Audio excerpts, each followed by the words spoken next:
হে বন্ধুরা, কেমন আছো? আশা করি সকলেই ভালো আছো। আমি ইলেকট্রিক মেকার এক্সপেরিমেন্ট করতে এসেছি, কিন্তু আজকে আমি ফেজে হাত দেবো, কিন্তু আমার কিচ্ছু হবে না। এর মধ্যে লজিক আছে। এই মাস্টার টেস্টার দিয়ে আমি আজকে ভিডিওতে এক্সপেরিমেন্ট করব। তো ভিডিওটা না টেনে তোমরা সকলেই ভিডিওটা পুরোপুরি দেখতে থাকো। সো বন্ধুরা, এই মাস্টার টেস্টার দিয়ে আমার বডিতে টাচ করে মাস্টার টেস্টারের আলো জ্বলবে। তো আমি ফেজে হাত দিলাম, তো দেখতে পাচ্ছ ফেজে হাত দিয়েছি।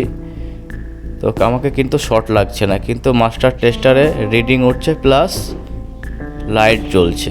শক লাগার কারণ না হলো আমার বডিতে কোনো রকমের আর্থিং পাচ্ছে না, সেই জন্য আমাকে শক লাগছে না। ফেজে হাত দিতে গেলে শূন্যর পরে কোনো কাঠের ল্যাটার বা কাঠের চেয়ারের পরে হাত দিতে হবে, কিন্তু শর্ট লাগবে না। আর আর্থিং পেলে অবশ্যই শর্ট লাগবে। আর বাড়িতে কেউ এক্সপেরিমেন্ট এভাবে করবেন না, ঝুঁকিপূর্ণ। আর এই ভিডিওটা কেমন লাগলো অবশ্যই কমেন্টে জানান।